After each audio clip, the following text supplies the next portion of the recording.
Hello everyone, welcome to my YouTube channel. So students, today we are going to study about materials, metals and non-metals from NCERT book class 8 chapter 4 part 1. So students, let us start our video materials, metals and non-metals. What is material? Material जो है वो metal से मिलकर बनता है. तो material क्या होता है? जो भी चीज़ मेटर से मिलकर बनती है वो क्या होता है? मटेरियल्स. एंड मटेरियल्स जो होते हैं वो दो टाइप के होते हैं हमारे सराउंडिंग्स में, मेटल एंड नॉन मेटल. हमको इस चैप्टर में मेटल्स एंड नॉन मेटल्स के बारे में डिस्कस करना है, लेकिन उससे पहले आपको इस चैप्टर में ये भी पढ़ने मिलेगा कि आपको किस टाइप से इसको क्लासीफाई करना है. तो उसकी दो प्रॉपर्टीज़ होती है जिससे आप क्लासीफाई कर पाते हो, रिकॉग्नाइज कर पाते हो, आइडेंटिफाई कर पाते हो कि कौन सा मेटल है, कौन सा नॉन मेटल है. वो प्रॉपर्टीज़ होती physical properties and chemical properties. Physical properties and chemical properties के थ्रू आप बता पाते हो कि ये मेटल है या नॉन मेटल है. तो हम स्टार्ट करते हैं फिजिकल प्रॉपर्टीज़. फिजिकल प्रॉपर्टीज़ क्या होती है? ऐसी प्रॉपर्टीज़ जो आपके किसी भी सब्सटेंस या किसी भी मटेरियल का शेप साइज चेंज कर देती है, वो फिजिकल प्रॉपर्टीज़ होती है. और आता है केमिकल प्रॉपर्टीज़. केमिकल प्रॉपर्टीज़ क्या होती है? जो किसी केमिकल सब्सटेंस के या फिर कोई भी रिएक्टेड जो हो रिएक्टेंट है या जो भी सल्फर वगैरह किसी को ऐड करके उसका चेंजेस करती है, वो होती chemical properties. So students, materials में मेटल्स एंड नॉन मेटल्स में आपको कैटेगरी करने के लिए 2 पॉइंट्स पढ़ने हैं. 2 पॉइंट्स के अकॉर्डिंग आपको इस चैप्टर को कवर किया जाएगा, physical properties and chemical properties. So start करते हैं. उससे पहले आपको थोड़ा सा इंट्रो देती हूँ जो आप डेली लाइफ में देखते हो. आप अपने सराउंडिंग में काफ़ी सारी चीज़ें देखते होंगे जो कि मेटल्स एंड नॉन मेटल से घिरी होती होगी. जैसे कि आप देखते होंगे, आप फेमिलियर होंगे आयरन से. जो आप देखते होंगे कई सारी चीज़ें, डोर है, इसके अलावा विंडो, फैन, कबर्ड का हैंडल, इसके अलावा जो कई सारे जो इक्विपमेंट्स है डॉक्टर्स यूज़ करते हैं, इसके अलावा मशीन है, फैक्ट्रीज़ में जो सामान यूज़ होता है, वो सारी चीज़ें जो है उनमें कहीं ना कहीं आयरन का यूज़ होता है. तो आप इससे काफ़ी ज़्यादा फेमिलियर है. इसके अलावा एल्यूमिनियम, एल्यूमिनियम भी आप कई सारी जगहों पर देखते हो. कॉपर, कॉपर के भी कई सारे टाइप चीज़ें में मिल जाता है. तो ये आप काफ़ी अपने सराउंडिंग्स में ये सारी चीज़ों को देखते होंगे, आप फेमिलियर हो. तो अब जो अपीयरेंस है हम देखते हैं इस टेबल में कि हम ये अपीयरेंस के थ्रू हम कैसे क्लासीफाई कर सकते हैं कि वो मेटल है या नॉन मेटल है. तो हम देखते हैं एक टेबल, जो आपको टेबल फिगर में रिप्रेजेंटेड है वो आप देख रहे हैं. उसको हम पहले फिल करेंगे, उसके बाद हम बता पाएंगे कि कौन सी चीज़ मेटल है और कौन सी नॉन मेटल है, और किस कैटेगरी के अकॉर्डिंग ये मेटल है और कौन सी कैटेगरी के अकॉर्डिंग ये नॉन मेटल है. सो स्टार्ट करते हैं. सबसे पहले हम देखते हैं ऑब्जेक्ट, मटेरियल, अपीयरेंस, शाइनी, डल. मतलब कैसा होता है वो मेटल, शाइनी है या डल है. इसके अलावा देखेंगे तो वो हार्डनेस कैसा है उसका, वेरी हार्ड है या नॉट वेरी हार्ड है. सो टेबल फिल करते जो भी मटेरियल है, जैसे आयरन एक मटेरियल है, वो हमको कैसा दिखाई देता है, वो शाइनी होता है तो हम इसको एस लिखेंगे. और हार्डनेस में कैसा होता है या हार्ड, तो हम इसको एच लिखेंगे. कोल जो होता है वो कैसा दिखता है हमको, डल, तो हम उसमें डी फिल करेंगे. इसके बाद वो हार्ड होता है क्या, कोल होता है क्या, तोड़ने पे टूट जाता है, तो नॉन हार्ड, तो एन फिल करेंगे. इसके अलावा सल्फर, सल्फर भी हमको कैसा दिखता है, डल, तो हम डी फिल करेंगे. और ये भी कैसा होता है, हार्ड होता है कि नहीं, तो नॉट वेरी हार्ड, एन.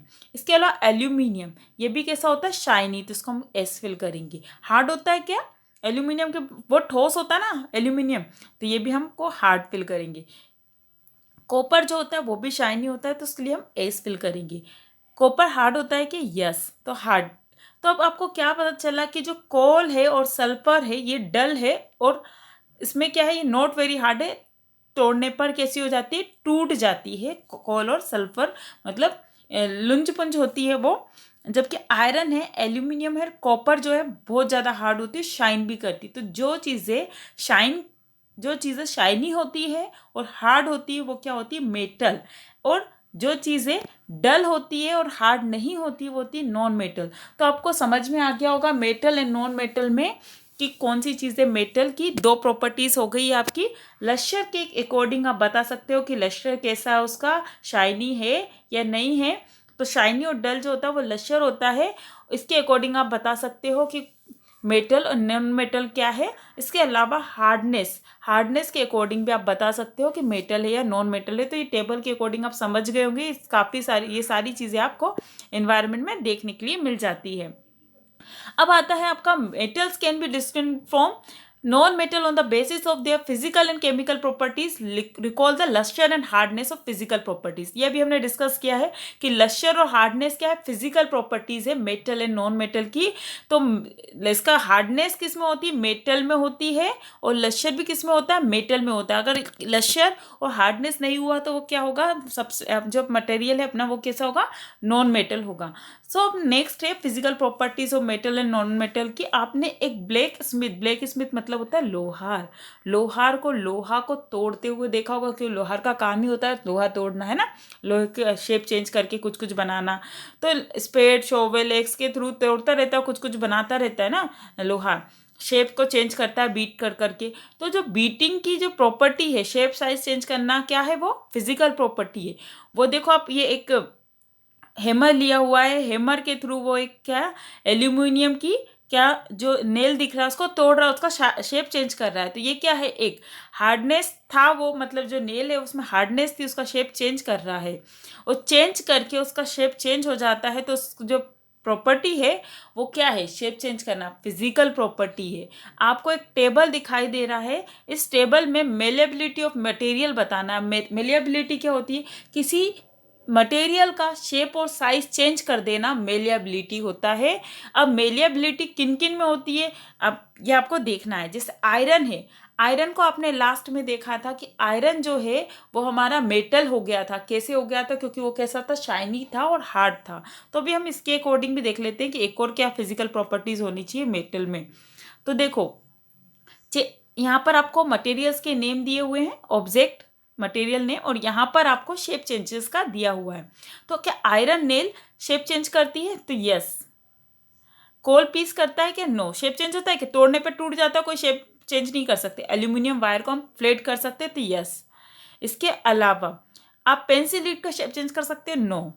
तो आप जिन चीज़ों का शेप चेंज कर सकते हो और जिनका नहीं कर सकते हो, जिनका चेंज कर सकते हो वो तो हो जाते हैं आपके मेटल, और जो मेलेबल नहीं होते, जिनका शेप चेंज नहीं होता है, वो होते हैं नॉन मेटल।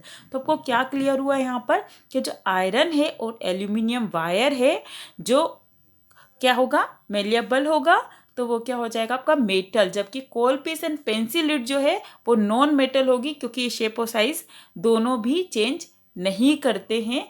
इनको तोड़ने पर ये पूरी तरीके से बारीक बारीक पीसेस में टूट जाते हैं। तो ये क्या हो जाएंगे आपके नॉन मेटल। सो स्टूडेंट्स, आपको इतना क्लियर हो चुका होगा। अगर आपको कोई भी चैप्टर से रिलेटेड या एक्सरसाइज से रिलेटेड डाउट है तो आप कमेंट सेक्शन में जाकर मुझसे डाउट्स भी पूछ सकते हैं और कुछ भी पूछ सकते हैं। तो स्टूडेंट्स, अभी हम देखेंगे कि मेलिएबिलिटी के अकॉर्डिंग क्या समझ में आया, कि जो चीज़ मेलिएबल हो जाएगी, जिसकी मेलेबिलिटी होगी, वो क्या हो जाएगा, हमारा मेटल हो जाएगा। अब आपको देखना, एल्यूमिनियम वायर जो है वो हम बीट करके क्या करते हैं, उसमें शेप और साइज में चेंज करते हैं ना, और क्या हो जाता है, वो शेप चेंज तो होता ही है, साथ में और क्या हो जाता है, इसको हम काफ़ी ज़्यादा फेमिलियर है एल्यूमिनियम से। सिल्वर फॉइल बनाने के लिए, स्वीट डेकोरेटिंग में भी अपन यूज़ करते हैं सिल्वर फॉइल का। इसके अलावा एल्यूमिनियम फॉइल का हम ये कहाँ यूज़ करते हैं, फूड पैकेजिंग में भी यूज़ करते हैं ना, जब खाना जम्स ना लगे खाने में, ताकि, तो हम क्या करते हैं, फूड पैकेजिंग में भी हम किसका यूज़ करते हैं, मेटल्स का यूज़ करते हैं। तो कौन से मेटल का यूज़ करते हैं फूड पैकेजिंग में, एल्यूमिनियम का हम यूज़ करते हैं, ताकि फूड क्या ना हो, खराब ना हो। इस प्रॉपर्टी को जो हम क्या बोलते हैं, malleability, the property of metal. ये अच्छे से डेफिनेशन आप लर्न कर सकते हो, बहुत इंपॉर्टेंट डेफिनेशन है। The property of metal by which they can be beaten into thin sheet is called malleability. इस प्रोसेस को जिसमें वो थिन शीट में कन्वर्ट हो जाती है, उसको क्या बोलते हैं, मेलिएबिलिटी, बीट कर करके। तो आपको समझ में आ गया होगा, थर्ड प्रॉपर्टी जो है वो मेलिएबिलिटी है, और किस तरीके से वो थिन शीट में चेंज हो रही है। Can you hold the hot metallic pen which is without a plastic और अ वुडन हैंडल। क्या आपने कभी वुडन हैंडल को या किसी प्लास्टिक किसी भी आपने पेन को प्लास्टिक और वुडन के हैंडल के बिना टच किया है क्या। अगर टच करते हो तो क्या होगा, अपना हाथ है वो थोड़ा सा जल जाएगा या हर्ट होगा हाथ में, देखोगे तो कभी आपने एक्सपीरियंस किया होगा। तो अगर आपने एक्सपीरियंस नहीं किया तो आप अपने पेरेंट्स से पूछ सकते हो कि अगर हम किसी गरम गरम जो स्टील या एल्यूमिनियम के बर्तन को टच करेंगे, उठाएंगे तो क्या होगा, तो हमारे हाथ में थोड़ा सा हर्ट हो जाएगा, जल जाएगा। तो ये एक एक्सपीरियंस के बेसिस पे मैं बताती हूँ आपको कि जो चीज़ें वुड और प्लास्टिक से उठाने पर ये बर्न नहीं होता, क्यों नहीं होता, क्योंकि वहाँ पर क्या होता है, जो ये गुड कंडक्टर नहीं होती, ये क्या होते हैं, पुअर कंडक्टर ऑफ इलेक्ट्रिसिटी है। जो चीज़ें पुअर कंडक्टर ऑफ इलेक्ट्रिसिटी होती है वो सारी चीज़ें होती है हमारी नॉन मेटल, और जितने भी सारे मेटल्स है वो कैसे होते हैं, गुड कंडक्टर ऑफ इलेक्ट्रिसिटी होते हैं स्टूडेंट्स। अब हम ये टेबल फिल करते हैं, इलेक्ट्रिसिटी कंडक्टिविटी ऑफ मटेरियल। इससे हमको पता चल जाएगा कौन सी चीज़ गुड कंडक्टर है, कौन सी पुअर कंडक्टर है। तो जो आयरन है, अगर आयरन में करंट पास होगा या कोई गर्म चीज़ उठाएंगे तो क्या होगा, करंट लगेगा ना, तो ये कैसा होगा, गुड कंडक्टर। आपको गुड कंडक्टर पता ही होगा कि जिसमें करंट का पास होता है या इलेक्ट्रिसिटी पास होती है। सल्फर जो है, सल्फर में भी क्या होगा, हमको करंट नहीं लगेगा, तो ये पुअर कंडक्टर है। कोल में भी नहीं लगेगा, तो ये भी क्या हमारा पुअर कंडक्टर ऑफ इलेक्ट्रिसिटी। ये पुअर है, ये गुड है। इसके बाद कॉपर वायर को देखेंगे तो वो भी क्या है, गुड कंडक्टर, इसमें भी इलेक्ट्रिसिटी पास होता है। तो जिन चीज़ों में इलेक्ट्रिसिटी पास होता है और जिनमें नहीं होता है, जिनमें पास होता है वो गुड कंडक्टर ऑफ इलेक्ट्रिसिटी है, और जिनमें नहीं होता है वो पुअर कंडक्टर है। तो जो गुड कंडक्टर है वो क्या है, हमारे मेटल्स, और जो पुअर कंडक्टर है वो क्या है, नॉन मेटल। तो आपको क्लियर हो गया होगा कि iron rod, nail and copper with are good conductor while rolled, sulphur piece and coal piece are poor conductor. ये भी क्लियर हो चुका है कि कौन सी चीज़ें poor conductor. The meaning of recalling the experience and then of this activity was to show that metals are good conductor of heat and electricity. आपको समझ में आ गया होगा, मेटल जो है वो क्या है, गुड कंडक्टर ऑफ इलेक्ट्रिसिटी है, हीट एंड इलेक्ट्रिसिटी है, बाकी जो नॉन मेटल है वो नहीं है। Where do you find the use of aluminum and copper wires? Have you seen wires of coal? कभी आपने देखा है क्या कि कोल के वायर होते हैं? हमेशा एल्यूमिनियम और आयरन के वायर देखे होंगे, है ना, कॉपर वायर देखे होंगे। इसके अलावा कभी आपने उसके देखे हैं क्या, कोल के वायर, कोयले के वायर हो, नहीं ना, तो definitely not. The property of metal by which it can be drawn into wire is called ductility. जिस अगर हम जो वायर बनाए जाते हैं इसके, तो उसको प्रोसेस को बोलते हैं डक्टिलिटी। और डक्टिलिटी प्रोसेस क्या होती है, क्योंकि ये क्या होता है, गुड कंडक्टर, जो मेटल्स होते हैं वो गुड कंडक्टर ऑफ इलेक्ट्रिसिटी होते हैं, इसी कारण से ये कैसे होते हैं, इनकी डक्टिलिटी इनमें होती है। So students, have you ever noticed the difference in sound on dropping an iron sheet plate or metal coin and a piece of coal on the floor? If not, you can't try. You can try it now. Do you note any differences in the sound produced? आप देखो, एक would का piece को नीचे गिरा के देखो अर्थ पर, और दूसरा आप जमीन पर एक नेल को गिरा कर देखो, क्या डिफरेंसेस है आयरन नेल को। तो आप देखोगे वुड में थोड़ा सा साउंड आता है, बिल्कुल बिल्कुल मामूली सा, लेकिन जब आप आयरन नेल को या किसी आयरन की चीज़ को या किसी एल्यूमिनियम को गिराओगे तो रिंगिंग साउंड आता है, टन सा साउंड आता है। देखो गिरा के टन आवाज आएगी, तो आपने सुना होगा। तो ये क्या होता है, the things made of metal produce ringing sound. जो थिंग्स है वो रिंगिंग साउंड अगर प्रोड्यूस कर रही है तो वो क्या होगा, आपका मेटल। और अगर रिंगिंग साउंड प्रोड्यूस नहीं करती है तो वो क्या होता है, नॉन मेटल। जैसे वुड है, सल्फर है, ये क्या है, नॉन मेटल, क्योंकि ये रिंगिंग साउंड प्रोड्यूस नहीं करती है। तो जब metals produce ringing sound, they are said to be sonorous. इस साउंड को हम, जो साउंड रिंगिंग साउंड प्रोड्यूस करती है उसको बोलते हैं हम sonorous. The material that other than materials metals are not sonorous. बाकी जो होते हैं वो सोनोरस नहीं होते हैं। सोनोरस क्या होते हैं, जो जो रिंगिंग साउंड प्रोड्यूस करें। तो after performing the above activities we can say that some materials are hard, lustre, malleable, ductile, sonorous and good conductor of heat and electricity. So हमको क्या क्लियर हुआ यहाँ पर हमको इतना पूरा पैराग्राफ का मीनिंग क्लियर हो चुका है कि जो चीज़ें हार्ड होती है, लश्यर होता है, हार्ड मतलब वो टूटने पर टूटती नहीं जल्दी से, लश्यर मतलब शाइनी होती है, मेलेबल मतलब हम जिसका शेप चेंज करना चाहें तो शेप चेंज कर सकते हैं। इसके अलावा डक्टाइल जो गुड कंडक्टर होती है, और जो रिंगिंग साउंड प्रोड्यूस करती है, हीट और इलेक्ट्रिसिटी की गुड कंडक्टर होती है। वो सारी चीज़ें क्या होती है, मेटल। और ये कौन सी प्रॉपर्टीज है मेटल की, फिजिकल प्रॉपर्टीज़ है। तो आपको समझ में आ गया होगा। अब आपको पूछा जा सकता है कि मेटल्स के एग्जाम्पल क्या क्या हैं। तो जो आयरन है, कॉपर है, एल्यूमिनियम, कैल्शियम, मैग्नीशियम, ये सारी चीज़ें जो हैं वो क्या है, मेटल्स की प्रॉपर्टीज है। और ये क्या है, आपकी सारे मेटल्स है। अब जो नॉन मेटल्स है वो क्या है, जैसे ऑक्सीजन हुआ, सल्फर हुआ, कार्बन हुआ, ये सारी चीज़ें क्या है, नॉन मेटल्स है। तो आपको क्लियर हो चुका होगा। Metals like sodium and potassium are soft and can be cut with a knife. जो मेटल है इसमें सोडियम और पोटेशियम जो है उसको हम नाइफ से कट कर सकते हैं। आप देखना कभी सोडियम और पोटेशियम को हम नाइफ से कट कर सकते हैं। इसलिए क्या है, एक्सेप्शनल केस है मेटल का। अभी हमने पढ़ा कि मेटल कैसे होते हैं, हार्ड। पर जो सोडियम और पोटेशियम मेटल है उसको हम क्या कर सकते हैं, नाइफ से भी कट कर सकते हैं। ये एक्सेप्शनल केस है। इसके अलावा मरकरी है। वैसे हमको पता है कि जो मेटल्स है वो सॉलिड फॉर्म में होते हैं, पर मरकरी जो है वो एक्सेप्शनल केस है, किस स्टेट में होता है, लिक्विड स्टेट में।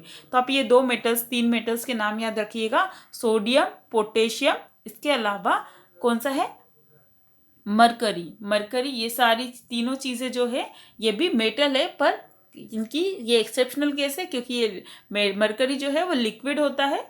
और जो आप थर्मामीटर देखते हो उसमें मरकरी भी प्रेजेंट होता है। इसके अलावा जो सोडियम एंड पोटेशियम है ये भी हमारा क्या है, मेटल ही है, पर ये किसी फॉर्म में होता है, इसको हम कट कर सकते हैं, सॉफ्ट होता है थोड़ा सा। सो स्टूडेंट्स, अगर आपको मेरा वीडियो अच्छा लगे तो प्लीज़ लाइक एंड सब्सक्राइब करना ना भूलिए। मैं आपके सामने ऐसे ही वीडियोस और भी लेकर आती रहूँगी। इसके बाद हमको मेटल्स की केमिकल प्रॉपर्टीज़ के बारे में पढ़ना है। अगर आपको कोई भी डाउट हो तो आप कमेंट सेक्शन में जाकर मुझसे पूछ सकते हैं।